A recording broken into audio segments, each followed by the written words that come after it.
You can clearly see that's what they meant. And number three, I've actually just seen a tweet of somebody saying that this year the elections were designed to be slow deliberately to ensure that transparency is at the center of this conversation. And much as the numbers were not as was expected by both the IEBC, I wait to see the final numbers as it will be verified and announced by the chair, that is Wafula Chebukati. Victor.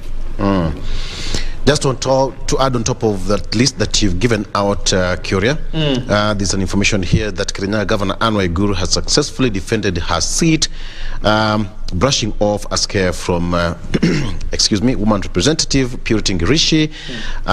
Provisional results at the conclusion of tallying in Mwea constituency show that Waiguru has garnered 113,088 votes against Purity Ngirishi 109,433, bringing to a close. All right, let's head over to Harambee House. This is service Joseph Kinyua.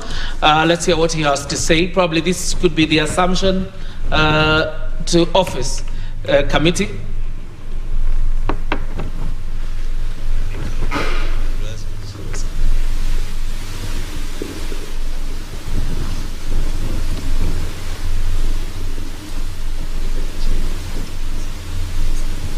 Proceed. Okay. Ladies and gentlemen of the press, fellow Kenyans, good afternoon. It is of our constitution. I have this morning chaired the inaugural meeting of the assumption of the office of the President Committee. The committee is established pursuant to the Assumption of the Office of the President Act, that is Act number 21 of year 2012, and in furtherance of Article 141 of our Constitution.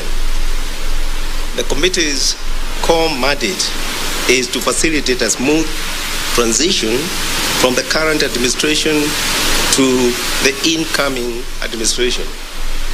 Substantively, the mandate of the committee will be triggered once the Independent Electoral and Boundaries Commission formally announces the results of the 9th August 2022 presidential election and declares a president-elect. In accordance with the primary act of Parliament, the functions of the assumption of the office of the President Committee are to 1. Facilitate handing over the process of the outgoing president to the president-elect. 2. Organize for the security of the president-elect. 3. Organize for the necessary facilities and personnel for the president-elect. 4. Coordinate the briefings of the president-elect by relevant public officers. 5. Facilitate communication between the outgoing president and the president-elect. And last but not least, prepare the program and organize for the swearing-in ceremony.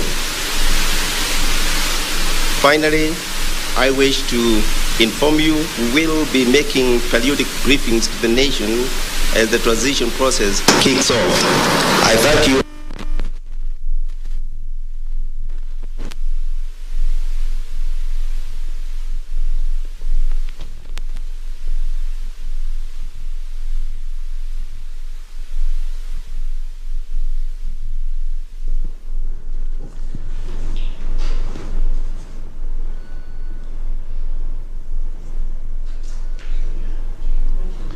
All right, that's the assumption of office of President Committee chaired by the Head of Public Service, Joseph Kinyua, and of course flanked there by senior government officials, including the Chief of Defense Forces, Robert Kariuki Kibochi, and you will also see the likes of PS Interior, Karanja Kibicho, the PS for Foreign Affairs, the PS for the Ministry of Treasury.